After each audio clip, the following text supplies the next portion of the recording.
menuntut ilmu itu merupakan satu jalan yang bisa mendekatkan kita kepada Allah dengan sedekat mungkin melalui jalan yang ringkas.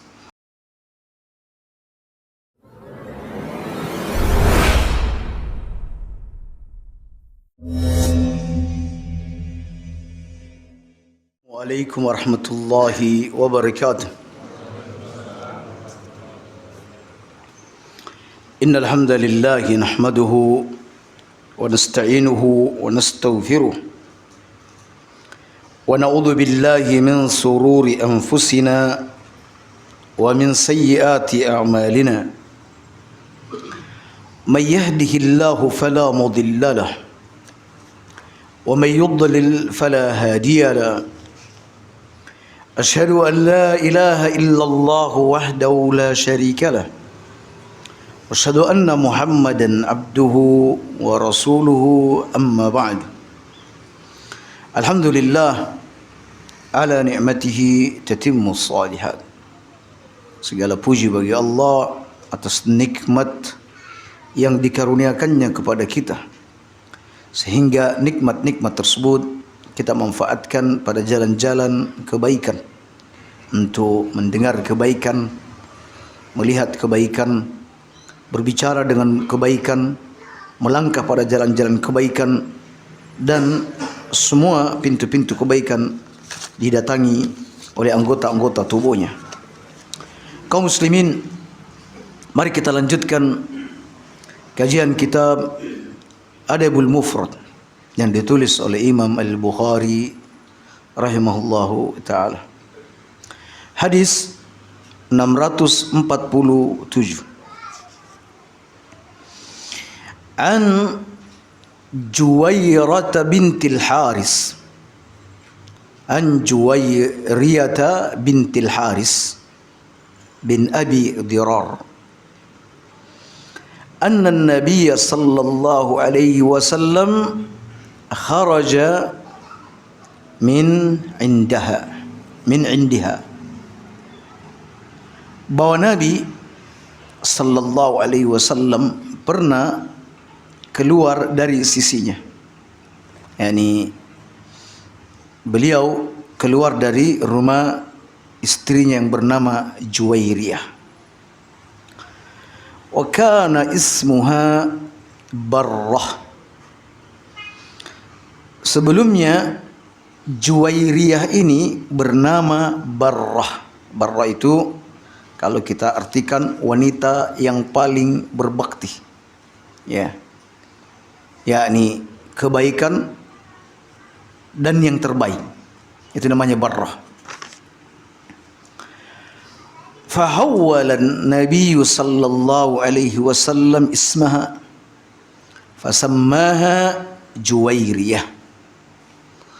Nabi kemudian mengganti nama istrinya tersebut dengan nama Juwairiyah, yang sebelumnya Barrah, wanita yang berbakti, ya, wanita yang baik, itu diganti dengan Juwairiyah. Padahal Barrah ini wes api kalau dilihat terjemahannya, sudah bagus terjemahannya, wanita yang baik atau wanita yang terbaik. Tapi diganti oleh Nabi dengan nama Juwairiyah. Fakharaja wa kariha an yadkhula wa ismuha Barrah. Beliau keluar dan beliau tidak suka masuk sementara namanya ketiga itu adalah Barrah. Kaum muslimin, sebenarnya bukan cuma Juwairiyah yang bernama Barrah ketika di masa jahiliyah.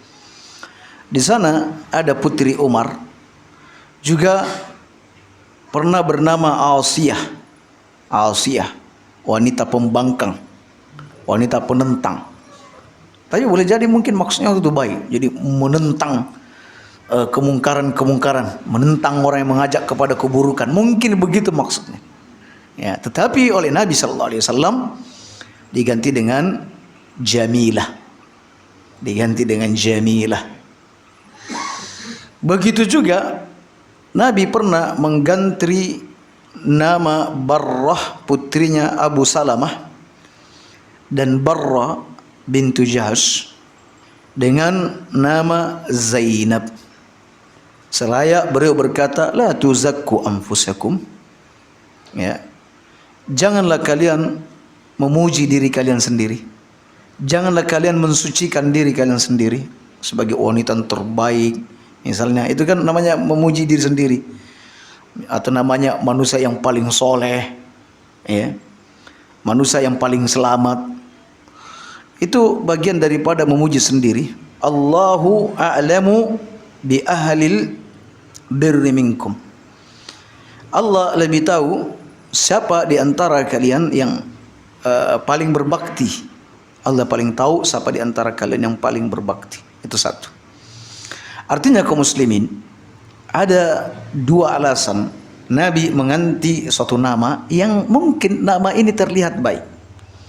Satu, karena di dalamnya ada bentuk pensucian diri, ya, semisal Barrah, wanita yang terbaik.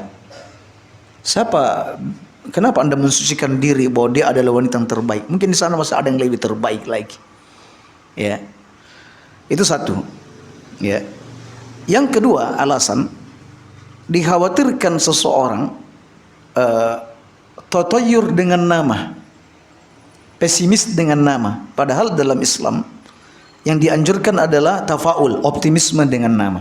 Nah, ada orang-orang tertentu di masa itu pesimis dengan itu. Semisal Nabi tidak suka ketika misalnya Nabi keluar dari rumahnya Barrah, ya, lalu orang berkata Nabi keluar dari kebaikan, ya, Nabi keluar dari kebaikan, ya, keluar dari kebajikan.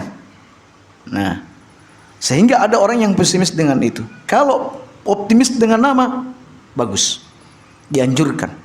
Ya, seperti yang kita berikan contoh di pertemuan-pertemuan sebelumnya. Misalnya ada orang yang mau dagang, ya, sudah nyiapkan semua barang-barang di rombongnya. Tiba-tiba ada yang ngetuk pintu. Assalamualaikum. Waalaikumsalam. Siapa di luar? Pak Untung. Dia langsung optimis dengan nama itu. Wah, kayaknya dagang ini pagi ini insya Allah menguntungkan.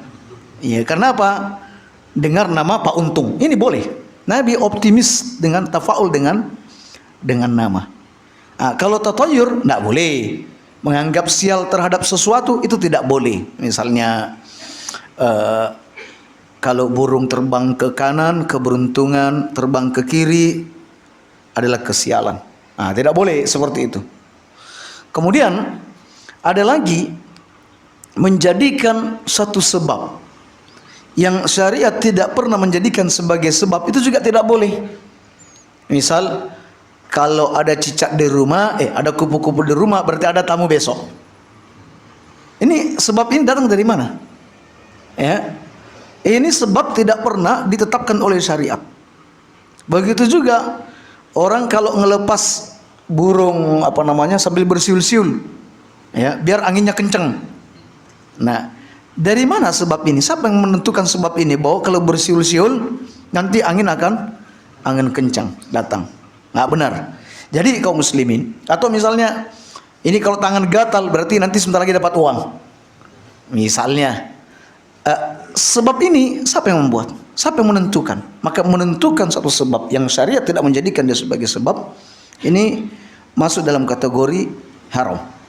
Nah, jadi ada tatayur, ada juga tafaul. Jadi dua kemungkinan Nabi SAW tidak suka dengan nama-nama seperti ini, ya, seperti itu. Satu, karena ada bentuk pensucian terhadap diri sendiri. Yang kedua, ada orang tertentu yang pesimis dengan suatu nama. Ya, baik. Ala kulli hal, Nabi mengganti Barra menjadi Juwairiyah. Dan ini bukan pokok pembahasan kita sebenarnya. Sebab kalau tidak salah ini sudah pernah dibahas tentang masalah nama, atau mungkin akan kita bahas di bab-bab yang lain yang berkenaan dengan nama-nama anak. Baik. Summa raja ilaiha. Kemudian Nabi sallallahu alaihi wasallam kembali ke rumah, yakni ke rumah Juwairiyah, karena setiap istri Nabi itu punya rumah, walaupun mungkin rumahnya enggak sebesar rumah kita. Jadi ini masjid Nabi, di sekitaran masjid Nabi itu di sana rumah-rumah istri Nabi berada. Yang di ujung sana rumahnya Hafsah, yang di sebelah sini rumahnya Aisyah, yang sebelah sini rumahnya Zainab, yang sebelah sini rumahnya Juwairiyah, yang sebelah sini rumahnya Sofia, yang sebelah sini rumahnya, dan seterusnya. Sauda bin rumahnya Sauda. Nah, sehingga ketika Nabi bersabda bahwa antara mimbarku dengan rumahku itu adalah raudhah min raudatil jannah, maka tidak sebatas raudhah itu antara mimbar Nabi dengan rumahnya Aisyah. Ya, tidak sesempit itu, karena rumah Nabi bukan cuma di Aisyah, tetapi rumah Nabi ya juga di rumahnya Zainab, di Juwairiyah yang mengitari masjid. Sehingga oleh pemerintah Saudi, dan ini keputusan yang benar, adalah ketiga raudhah itu diperluas ya posisinya. Jadi bukan cuma sesempit yang ada di barisan terdepan antara mimbar dengan rumah Aisyah, di mana orang berlomba-lomba berdesak-desakan di tempat tersebut, sementara di belakang sepi karena menganggap itu bukan raudhah. Nah, seperti itu kaum muslimin. Baik, Nabi pun kembali ba'dama ta'ala an-nahar, ketika matahari sudah meninggi. Dan memang kebiasaan Nabi, kalau beliau salat subuh, beliau tidak langsung pulang ke rumah, tetapi beliau tetap di masjid hingga matahari terbit. Dan itu juga kebiasaan para sahabat Nabi sallallahu alaihi wasallam. Dan ya, banyak aktivitas-aktivitas bisa dilakukan di masjid, bisa mengaji, bisa membaca, bisa menghadiri majelis ilmu dan lain sebagainya. Apalagi ya kita ini kaum muslimin yang mungkin di siang hari banyak kesibukan kerja, upayakan pagi itu setelah sholat subuh maksimalkan dengan kebaikan-kebaikan. Ya, semisal membaca Al-Quran, apakah setengah juz, ya, atau 2 lembar, atau 1 juz, ya, atau dihabiskan dengan berzikir, atau penuntut ilmu buka-buka lembaran bukunya atau kitabnya yang akan dikaji, maksimalkan. Sebab nanti ketika sudah matahari meninggi, kita akan kembali ke pekerjaan-pekerjaan kita. Yang ini pergi ke sawah, yang ini pergi ke kantor, yang ini pergi. Sehingga apa kaum muslimin? Karena saking sibuknya, sehingga hal-hal seperti ini akhirnya terluput. Ya, jadi manfaatkan waktu-waktu bukrah. Ya, makanya disebutkan dalam hadis, burika ummati fi bukurihim. Semoga Allah memberkati umatku di waktu bukur. Waktu bukur itu kaum muslimin, yaitu ketika fajar datang, lalu kemudian Anda salat subuh. Setelah salat subuh itulah yang disebut waktu bukur. Waktu bukur yang didoakan oleh Nabi, burika ummati fi bukurihim. Sebab nanti ketika matahari sudah terbit, setelahnya itu disebut waktu duha. Nah, yang didoakan Nabi waktu bukur. Maka itu bagi para petani, bagi penuntut ilmu, siapapun habis salat subuh lakukan aktivitas-aktivitas yang bermanfaat. Ya, semisal tadi membaca Al-Quran, atau menghabiskan dengan zikir pagi, atau dan lain sebagainya. Nah, Nabi kebiasaannya ketika matahari sudah meninggi baru pulang ke rumah beliau sallallahu alaihi wasallam. Sesampai di rumah, dia mendapati atau beliau mendapati istrinya masih duduk di tempat sholatnya. Jadi Nabi meninggalkan istrinya ketika istrinya lagi sedang salat sunnah atau lagi sudah sholat wajib di tempat. Ya, ketika Nabi balik, dia masih mendapati istrinya masih berzikir di tempat sholatnya, nggak beranjak, nggak ke dapur, nggak masak-masak, nggak apa, masih tetap di tempatnya. Masya Allah. Ya. Fa qala ma zilti fi majlisik. Kamu masih tetap di tempat dudukmu semenjak aku tinggalkan tadi. Katanya, enggak, saya masih tetap di sini, masih setia membaca zikir-zikirku ini. Kata Nabi sallallahu alaihi wasallam, laqad qultu ba'daki arba'a kalimatin thalatha marrat. Tadi ketika aku meninggalkanmu, aku membaca 4 kalimat yang aku ulangi 3 kali. 4 kalimat yang aku ulangi 3 kali. Lau wuzinat, jika kalimat-kalimatku itu ditimbang, ya, jika zikir-zikirku yang 4 kalimat yang diulang dengan 3 kali itu, jika ditimbang bi kalimatik wazanathun, ya, jika ditimbang dengan zikir-zikirmu, dengan kalimat-kalimatmu, maka zikirku itu lebih berat timbangannya dibanding zikirmu. Nah, lihat kaum muslimin, ini menunjukkan bahwa amalan-amalan kebaikan termasuk zikir itu punya bobot, ya. Cuma bobot antar satu kebaikan dengan kebaikan lain itu berbeda-beda. Nah, zikir secara umum itu memiliki timbangan yang berat. Tetapi ketika dia diracik dengan baik, sesuai dengan arah Nabi, maka timbangannya bisa lebih berat dibanding zikir-zikir biasa. Ya. Maka Nabi pun mulai mengajarkan dan menginformasikan kepada istrinya Juwairiyah, sekaligus informasi untuk kita semua, di mana zikir tersebut adalah subhanallah wa bihamdih. Ya, berarti ini bertasbih dan memuji Allah Subhanahu wa taala. Ada khalqih, sebanyak bilangan-bilangan makhluknya. Ya. Kalau kita mau sebut satu persatu, kita tidak sanggup untuk menyebut makhluk-makhluk Allah yang ada di muka bumi. Jadi ini zikir yang sifatnya jami'ah, yang ringkas namun padat makna. Jadi subhanallah wa bihamdi sebanyak makhluk-makhluknya. Ya, pasir saja berapa bilangannya? Rambut di kepala kita berapa jumlahnya? Ikan-ikan di lautan yang kita tidak mengetahui melainkan Allah berapa jumlahnya? Bintang-bintang di langit berapa jumlahnya? Kita nggak tahu kaum muslimin. Ya. Bulu-bulu yang ada di hewan-hewan, ya, sapi, kerbau dan lain sebagainya, kita tidak tahu berapa jumlahnya. Nah, di sini Nabi bersabda bahwa zikir itu adalah subhanallah wa bihamdi adada khalqi wa ridha nafsi.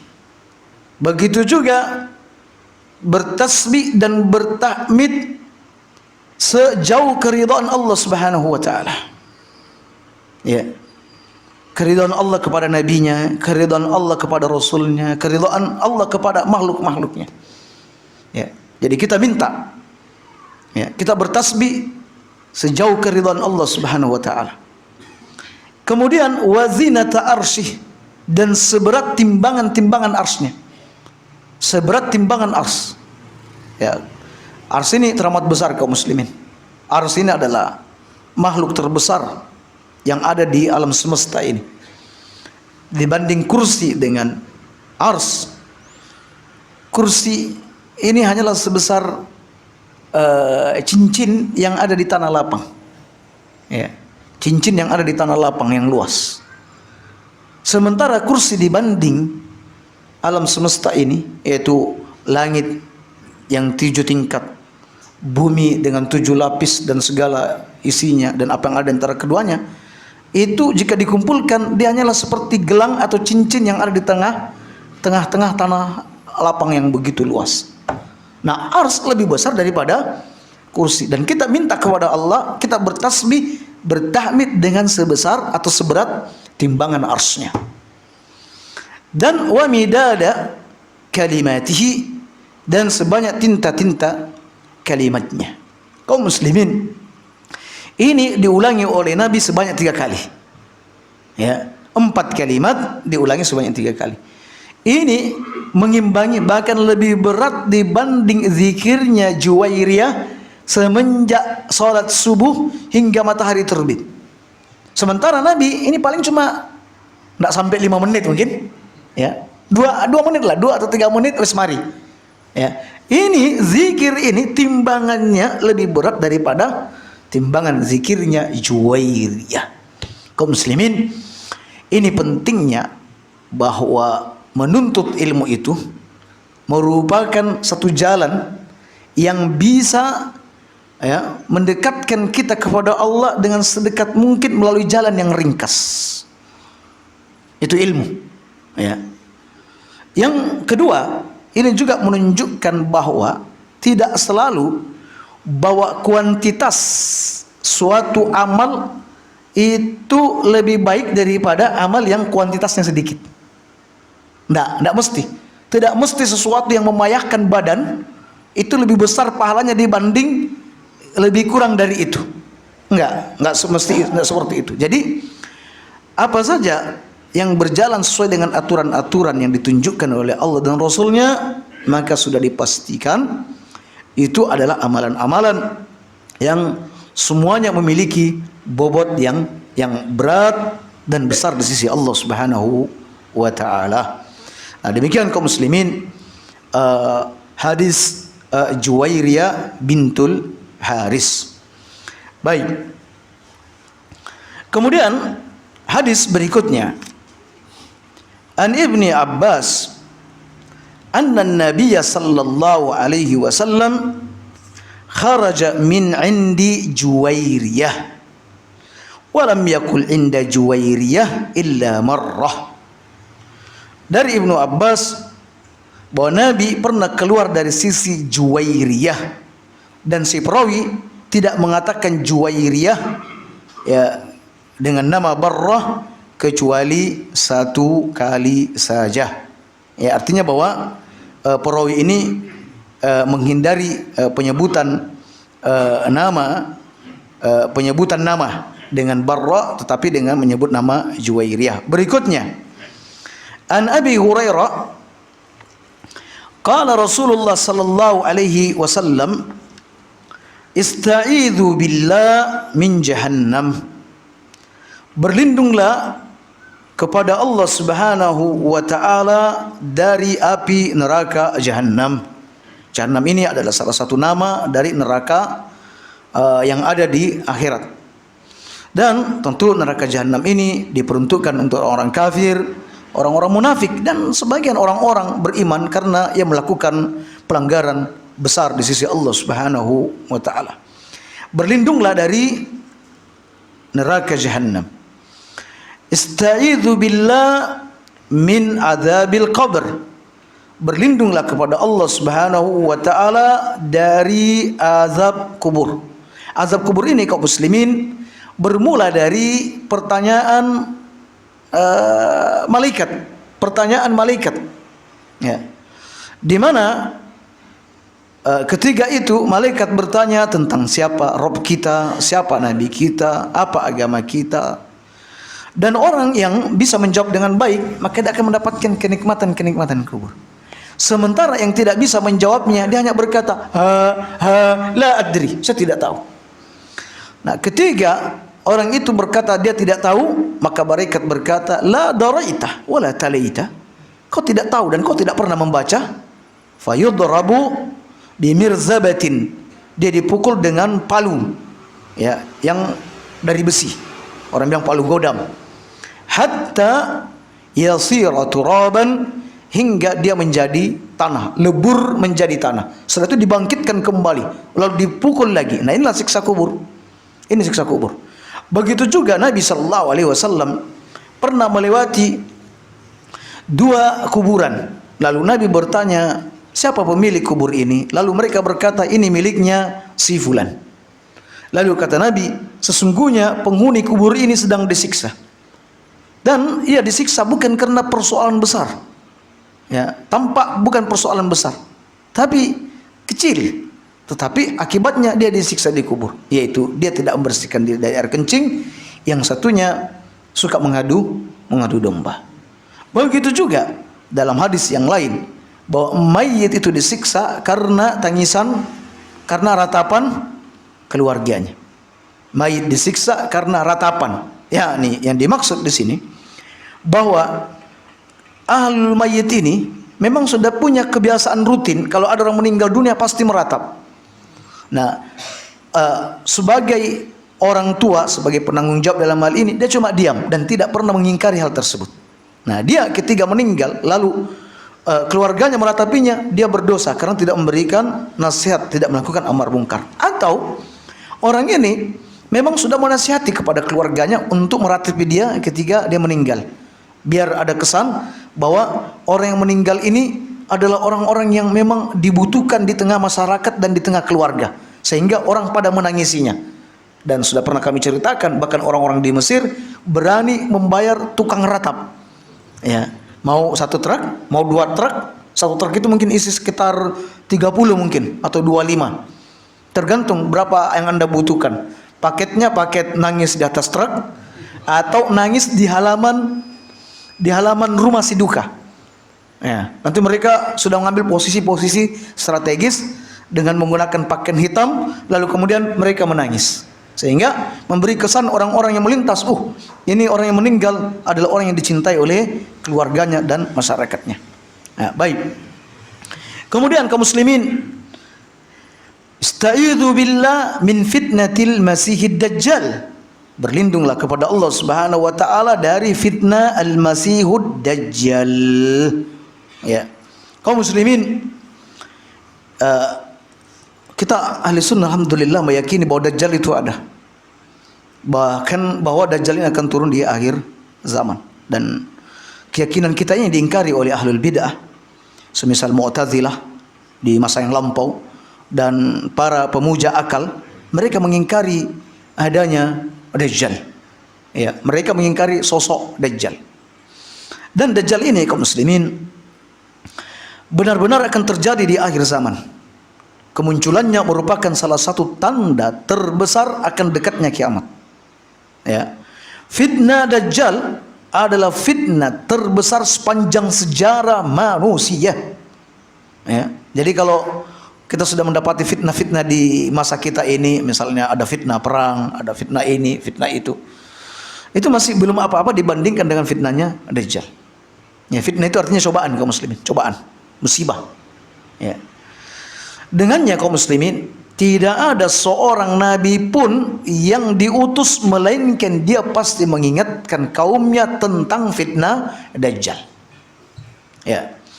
Dan Dajjal ini kaum muslimin adalah keturunan manusia. Ya, dia keturunan manusia. Dia bukan keturunan jin, bukan peranakan juga, ya, bukan keturunan dari perpaduan jin dan manusia. Dan Dajjal ini bukan simbol suatu bangsa atau simbolisasi dari kemegahan, kemewahan dan kecanggihan teknologi. Dajjal ini benar-benar ada dan berwujud. Ya, dia ada dan berwujud. Demikian keyakinan kita. Sebab orang bilang, teknologi Cina, ya itulah yang namanya Dajjal. Ya, ada yang bilang Amerika, negara Amerika itulah Dajjal. Ya. Semua itu adalah asumsi-asumsi yang tidak berdasar, tidak benar. Kemudian kaum muslimin, Dajjal ini punya ciri-ciri yang amat jelas, ya, yang dapat dikenali oleh setiap mukmin apabila nanti dia keluar. Di antara ciri-ciri Dajjal ini sebutkan dari berbagai hadis, dia terlihat muda, perawakannya pendek, berkaki bengkok alias pengkor, berambut keriting, berkulit merah, buta sebelah matanya. Di atas mata kirinya ada daging tumbuh. Tertulis di antara kedua matanya kafir. Ya, tertulis kafir. Yang mampu dibaca oleh setiap muslim. Dajjal menebar kerusakannya di muka bumi ini selama 40 hari. Sehari seperti setahun, sehari seperti sebulan, sehari berikutnya seperti sepekan, sehari berikutnya seperti hari-hari biasa. Dan di antara bentuk fitnah Dajjal yang menyebabkan banyak manusia beriman kepada Dajjal dan kafir kepada Allah, bahwa Allah Subhanahu wa taala memberikan kemampuan kepada Dajjal atas segala sesuatu dari beberapa perkara-perkara yang dimampui oleh Allah Subhanahu wa taala. Jadi Allah berikan kemampuan, semisal menghidupkan orang yang telah dibunuhnya. Ini bisa jadi fitnah dan cobaan bagi orang. Sudah dipateni, sudah dipotong lehernya kok bisa hidup lagi. Berarti ini memang Tuhan nih. Ya. Yang kedua, dia bisa memunculkan keindahan dunia dan kesuburannya. Dia bisa memunculkan keindahan dunia dan terlihatnya surga dan neraka. Jadi dia bisa memperlihatkan surga dan bisa memperlihatkan neraka. Padahal surga yang diperlihatkan itu adalah neraka, dan sebaliknya neraka yang diperlihatkan itu adalah surga dan lain sebagainya. Dia juga memiliki sumber-sumber kekayaan bumi, bahkan langit pun patuh kepadanya, di mana jika dia merintahkan langit untuk menurunkan hujan, langit pun menurunkan hujan. Jadi gimana kaum muslimin orang bisa terselamatkan dari fitnahnya kalau ada orang modelnya sudah seperti ini? Ya, baik. Dan begitu juga kepatuhan bumi kepadanya, di mana jika dia memerintahkan bumi untuk menumbuhkan tumbuh-tumbuhan, tumbuh. Baru nanam kelengkeng 1 hari langsung bilang berbuah, langsung berbuah. Misalnya, semua itu terjadi dengan kekuasaan dan kehendak Allah. Namun semua fitnah yang dibawanya ini berakhir di tangan Nabi Isa. Nabi Isa berhasil membunuhnya di Bab Lut, satu desa di dekat Baitul Maqdis, Palestina. Dan kaum muslimin, kita selamat dari fitnah Dajjal adalah keberuntungan yang besar. Dan jalan selamat dari Dajjal berdasarkan petunjuk Nabi SAW, yaitu menghafal 10 ayat pertama dari surat Al-Kahfi. 10 pertama dari surat Al-Kahfi dihafal, bukan dibaca. Jalan lainnya adalah berlindung kepada Allah dari fitnah pada setiap selesai tasyahud akhir. Nah, inilah yang diajarkan oleh Nabi sallallahu alaihi wasallam. Kemudian kalau mau ya menetap di Madinah, ya, tinggal di Madinah, ya, karena ini kota yang tidak bisa dimasuki oleh Dajjal, yaitu Madinah dan Mekah. Baik. Kita sedikit perluas tentang Dajjal biar banyak pengetahuan tentang Dajjal. Apa tanda yang jelas terang sebelum Dajjal turun? Nah, ini penting. Tandanya kaum muslimin nanti ada dalam kondisi kuat dan jaya. Ya, kaum muslimin bukan dalam kondisi lemah. Kalau kondisi kaum muslimin masih lemah, sering ditembaki, sering dirudal, misalnya ya, ekonominya juga masih lemah, itu tandanya Dajjal belum mau turun. Belum, masih jauh. Ya. Kemudian terjadinya perang dahsyat antara kaum muslimin dan orang-orang kafir, dan pada puncaknya mempertemukan orang-orang mukmin dengan orang-orang Romawi, orang-orang Nasara, yang berakhir dengan kemenangan kaum muslimin. Ya. Kalau diperhatikan sekarang sudah agak nyerempet sekarang. Ya, sudah mulai peperangan terjadi di sana sini. Kemudian ada lagi 3 tahun sebelum turunnya Dajjal terjadi musibah besar, yaitu kelaparan yang akut, kelaparan yang sangat mematikan. Ya, Allah Subhanahu wa Ta'ala di tahun pertama menyuruh langit untuk menahan 1/3 air hujan. Ya, jadi mulai kemarau. Bayangkan 1/3 air hujan ditahan.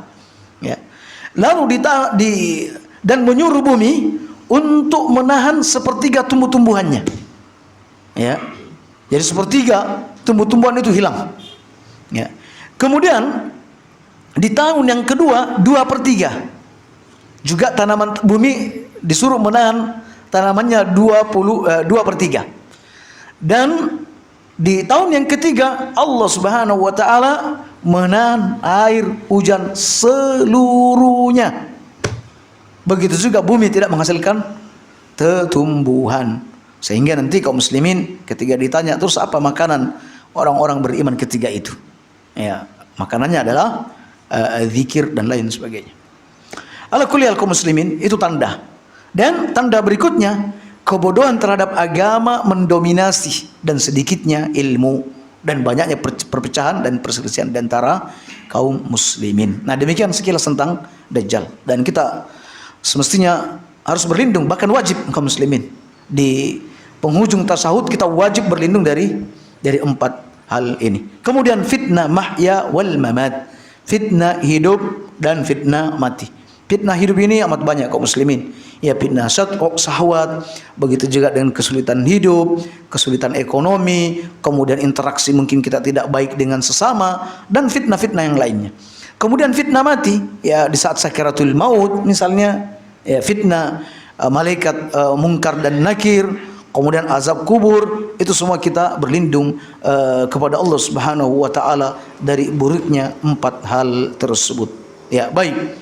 Kemudian kaum muslimin masuk pada babun du'aur rajuli ala man zalamah. Bab doa seseorang kepada orang yang menzalimi. bab doa seseorang kepada orang yang menzalimi. An Jabir qala kana Rasulullah sallallahu alaihi wasallam yaqul, adalah Nabi kita sallallahu alaihi wasallam biasa berdoa dengan doa berikut ini. Allahumma aslih li sam'i wa basari. Ya Allah, perbaikilah untukku penglihatanku dan pendengaranku. Ya. Ini dua organ kaum muslimin yang amat kita butuhkan hingga masa tua kita nanti. Dan ini amat vital. Dengan melihat kita bisa terus membaca kitabullah. Ya. Bisa terus membaca kitabullah. Bisa membaca kitab-kitab ilmu. Bisa membaca sunnah-sunnah Nabi sallallahu alaihi wasallam. Begitu juga dengan pendengaran. Ini amat vital kaum muslim pendengaran ini. Oleh karena itu Nabi sallallahu alaihi wasallam itu selalu meminta untuk diperbaiki dan disehatkan penglihatan dan pendengarannya. Bahkan kata Nabi, waj'alhumal warithaini minni, dan jadikanlah keduanya yaitu mata dan telinga itu mewarisi dariku. Ya, seolah-olah kedua organ ini ya berposisi sebagai ahli waris. Kalau namanya ahli waris tentu matinya belakangan supaya bisa mewarisi dari orang yang telah pergi. Artinya apa? Ini kalimat, ini doa meminta agar kesehatan mata, kesehatan pendengaran ini selalu membesertai kehidupan beliau sampai beliau meninggal dunia. Ya. Jadi mintalah kepada Allah untuk dua hal seperti ini. Wansurni, dan tolong aku ya Allah, ala man zalamani, atas orang yang menzalimiku. Bantu aku ya Allah atas orang yang menzalimiku. Wa arini minnu tha'ri, dan perlihatkan kepadaku balasan terhadap orang yang menzalimiku. Ya, tentu balasan yang sesuai dengan perbuatannya. Ya, dan perlihatkan kepadaku ya Allah balasan terhadap orang yang menzalimiku. Ya, ini dalil menunjukkan bahwa kita boleh mendoakan keburukan kepada siapa? Kepada orang yang menzalimi kita. Ya. Allah Subhanahu wa taala berfirman, la yuhibbullahu al-jahra bis-su' minal qaul illa man zulim. Wa kana Allahu sami'an basira. Allah tidak suka mengeraskan atau menampakkan ucapan-ucapan yang buruk. Allah tidak suka ucapan-ucapan yang buruk kecuali orang yang dizalimi. Wa kana Allahu sami'an basira, dan Allah itu maha mendengar lagi maha melihat. Wala man sabara wa ghafara, tapi orang yang mau bersabar, mau memaafkan, ya inna dzalika min azmil umur, itu adalah perkara-perkara yang diutamakan. Kaum muslimin, kata Ibnu Abbas, Allah Subhanahu wa taala tidak suka menafsirkan firman Allah yang kita baca ini. Allah tidak suka seorang itu mendoakan keburukan kepada orang lain. Allah enggak suka. Kecuali jika orang itu dizalimi. Maka orang yang dizalimi diberi kelonggaran untuk mendoakan keburukan untuknya. Ya, oleh karena itu Allah berfirman illa man zulim, kecuali orang yang dizalimi. Tapi jika dia mau bersabar, maka itu lebih baik bagi dia. Kaum muslimin, sebab kadang kita ini mau membalas kezaliman orang, ya. Jadi membalas kezaliman, ya, membalas orang yang melampaui batas kepada kita itu boleh membalas. Tetapi kadang jika kita membalas atau mendoakan, kadang kadarnya tidak berbanding. Ya, karena sendal kita dicuri, kita berdoa, ya Allah putuskan kaki orang itu. Misalnya kan nemen, masa cuma sendalnya hilang, minta supaya kakinya diputuskan, dipotong. Ya, seperti itu. Hanya karena tumbuhannya ditabrak oleh mobil, tumbuhannya, kembangnya tabrak mobil, dia juga berdoa, ya Allah hancurkan kendaraannya sehancur-hancurnya. Ya, nggak boleh, ini tidak berimbang. Oleh karena itu Allah berfirman, ya, Jika dia bersabar dan memaafkan, ya itu tentu lebih baik. Tetapi ada orang-orang tertentu, pelaku-pelaku kezaliman, jika kita hadapi dengan kesabaran, dia tidak berhenti dengan kezalimannya. Dia perlu dihentikan. Bisa dengan tindakan dan juga bisa dengan doa. Dan kita serahkan kepada Allah hukuman apa yang terbaik dari balasan atas kezalimannya. Makanya di sini disebutkan, dan perlihatkan kepada aku ya Allah balasan terhadap orang yang menzalimiku. Ya. Tapi Nabi tidak menyebutkan apa bentuk balasannya, misalnya kehancuran atau apa, enggak, minta diperlihatkan saja balasannya sesuai dengan kezalimannya. Jadi kalau Anda dizalimi, ya gunakanlah doa seperti ini. Nah, baik.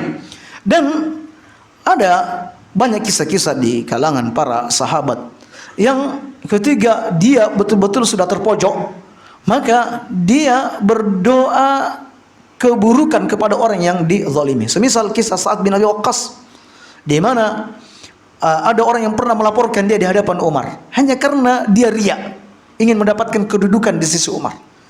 Kemudian Sa'ad bin Abi Waqqas berkata, Allahumma in kana abduk hadza kadziban, ya Allah, jika hambamu ini ternyata berdusta, qama riya'an wa sum'atan, dia hanya berdiri melaporkanku di hadapan Umar karena riya dan sum'ah, panjangkan umurnya. Panjangkan umurnya. Loh, apa hubungannya kok panjang umur? Dia dizalimi kok suruh panjang umur? Bukannya api? Lihatkan aja dulu, lihat dulu. Kemudian panjangkan juga kefakirannya. Waduh, panjang umur, panjang kemiskinannya. Repot kalau kayak gitu. Dan hadapkan dia dengan berbagai macam fitnah. Hadapkan dia dengan berbagai macam fitnah. Lalu saksi mata mendapati orang yang didoakan ini benar-benar menjadi orang yang terkena doa dari Sa'ad bin Abi Waqqas. Orang ini berumur panjang. Orang ini berumur panjang, sampai panjangnya umurnya, saking tuanya, sampai bulu mata alisnya itu manjang menutupi matanya. Ya. Dan dia terkena fitnah di mana dia menggoda gadis-gadis di pasar. Ya, kalau masih muda goda gadis mungkin masih ketoe, ya, masih pantas walaupun ini dosa aslinya. Tapi kalau sudah berumur, sudah bungkuk, sudah mutih semua rambut, goda-goda gadis kan ini musibah bagi dia, ini menjadi fitnah bagi dia. Ya. Baik. Jadi ini doa dari seorang sahabat, dan masih banyak lagi doa-doa mereka kepada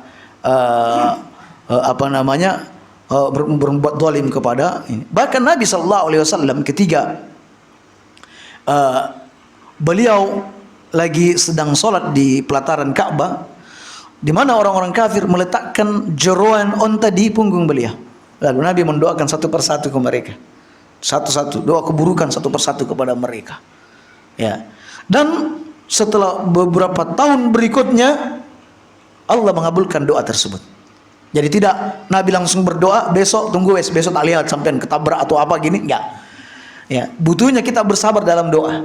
Nabi meminta itu kepada Allah Subhanahu wa taala, namun nanti dikabulkan setelah Nabi hijrah ke Madinah dan terjadi pada perang Badar, di mana orang-orang yang didoakan tersebut ya akhirnya terbunuh di perang Badar. Nah, baik. Kemudian kaum muslimin, hadis berikutnya, an Abi Hurairah radhiyallahu anhu qala, kana an-nabiy sallallahu alaihi wasallam, adalah kebiasaan Nabi, beliau berdoa, Allahumma matti'ni bisam'i wa basari, ya Allah, jadikanlah aku senang dengan pendengaran dan penglihatanku, jadikan aku bersenang-senang dengan penglihatanku dan pendengaranku, waj'alhumal waritha minni, dan jadikanlah keduanya menjadi mewarisi aku, jadikanlah keduanya mewarisi dariku. Artinya bahwa minta ini berkekalan, ya, kesehatannya berkekalan, mengikuti umur Nabi sallallahu alaihi wasallam. Wansurni ala aduwi, dan tolonglah aku atas musuhku, wa arini minhu tha'ri, dan perlihatkan kepadaku pembalasan terhadap musuhku. Baik, ini serupa dengan hadis sebelumnya. Kemudian hadis Sa'ad bin Tariq, ia berkata, haddatsani abi Ayahku menceritakanku, ia berkata, kunna naghdu ila Nabi sallallahu alaihi wasallam. Kami pernah mendatangi Nabi di waktu pagi. Fa ji'ar rajul wa taji'ul mar'ah. Lalu Nabi didatangi oleh laki-laki dan didatangi oleh seorang wanita. Ini menunjukkan kaum muslimin bahwa para sahabat di masa itu begitu antusias menghadiri majelis Nabi sallallahu alaihi wasallam. Tidak hanya dihadiri oleh laki-laki, tetapi juga dihadiri oleh para wanita. Jadi apa yang kita lakukan saat ini, upaya-upaya yang kita lakukan saat ini, alhamdulillah sudah seperti apa yang terjadi di masa Nabi sallallahu alaihi wasallam. Hanya saja kaum muslimin, kadang kalau majelis penuh, wanita-wanita tentu tidak bisa ikut serta, mengingat suara mungkin tidak terjangkau ke mereka. Sehingga para wanita kadang minta kepada Nabi untuk dibuatkan majelis khusus, ya, yang dihadiri oleh para wanita tanpa kehadiran laki-laki, dengan waktu tertentu, di tempat tertentu.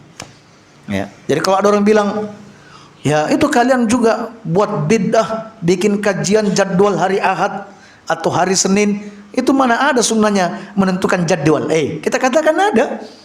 Ya, para wanita datang minta ditentukan tempat dan waktu.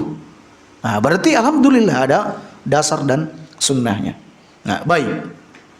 Jadi kalau sekiranya bahwa majelis ini dipenuhi oleh para laki-laki dan wanita tidak bisa mendengar dengan baik, maka bisa bikin majelis khusus lalu mengundang ustadz untuk mengisi kajian tersebut. Tapi alhamdulillah zaman sekarang ini kita diberikan kemudahan dengan adanya alat pengeras suara ini, sehingga kajian disampaikan satu kali sudah didengar oleh laki-laki dan didengar oleh perempuan. Lalu laki-laki itu berkata, ya Rasulullah, kaifa aqulu idza shallaitu? Ya Rasulullah, kalau aku salat apa yang aku ucapkan? Ya. Kalau aku salat apa yang aku ucapkan? Kata Nabi, Allahumma ighfirli warhamni wahdini warzuqni faqad jumi'na laka dunyaka wa ukhratuk. Yaitu ucapkan Rabbi ighfirli. Di sini tidak ditentukan di bagian mana dibaca, tetapi ini bisa dibaca di waktu sujud Anda dan bisa di waktu tasyahud Anda. Rabbi ighfirli warhamni. Ya Allah, ampuni dosaku dan rahmati aku. Wahdini, beri aku petunjuk. Warzuqni, beri aku rezeki. Kata Nabi, kalau 4 hal ini terkumpul pada dirimu, ya, maka telah terkumpul dunia dan akhiratmu. Ya, maka dunia dan akhiratmu sudah terkumpul pada dirimu. Ya, yaitu satu, dimohonkan ampun, diberi ampunan, satu, diberi rahmat, diberi petunjuk dan diberi rezeki. Orang ini kalau sudah diberi rezeki yang luas, lalu kemudian rezeki itu digunakan untuk beribadah kepada Allah, tampaknya dia sudah memiliki seluruh dunia dan seluruh isinya. Ya. Sebab ada orang kadang hadir di majelis ilmu, pikiran juga ada di luar. Aduh, ya pikir pasar sudah mau tutup. Ya. Ya Allah, ini air belum lagi dibuka untuk menyiram tanaman. Nah, tapi ketika orang sudah diberikan rezeki yang cukup, rezeki yang luas, lalu kemudian dia disibukkan dengan beribadah, menuntut ilmu, maka hal itu adalah kebaikan bagi dia di dunia dan di akhirat. Kemudian kaum muslimin, ada hadis berikutnya, sami'tu abi wa lam yadhkuru idza shallaita. Saya pernah mendengar ayahku dan ia tidak menyebut lafaz itu ketika aku salat. Ya, ketika engkau selesai salat. Ya, jadi ini bisa berlaku di waktu kapan saja. Baik. Insyaallah di pertemuan mendatang kaum muslimin kita akan membahas tentang hukum berdoa minta panjang umur, hukum berdoa minta banyak rezeki, kemudian minta diperbanyak anak dan keturunan. Sebenarnya doa seperti ini sopan apa tidak? Karena bukankah rezeki itu sudah diatur oleh Allah? Bukankah umur itu sudah ada ajalnya? Ya, bukankah anak itu sudah ditentukan oleh Allah jumlahnya berapa? Terus kok ada doa-doa segala? Ya, kok bisa orang bisa berdoa meminta seperti itu? Apakah berpikir seperti ini benar kaum muslimin? maka insya Allah akan kita bahas di pertemuan mendatang. Karena apa? Ibnul Qayyim dalam kitabnya Da'ud Dawa itu membuat satu tulisan yang menarik tentang persoalan takdir, yang dimana banyak kaum muslimin salah kaprah, sehingga ada kebanyakan kebaikan-kebaikan yang mereka raih cuma karena salah dalam beragama, ya, salah dalam memahami teks, sehingga dia salah pula dalam mengamalkan. Dan insya Allah itu kita bahas di pertemuan mendatang nanti. Kita cukupkan sampai di situ. Mudah-mudahan pertemuan ini mendatangkan faedah. Subhanakallahumma bihamdik, asyhadu an la ilaha illa anta astaghfiruka wa atubu ilaik. Assalamualaikum warahmatullahi wabarakatuh.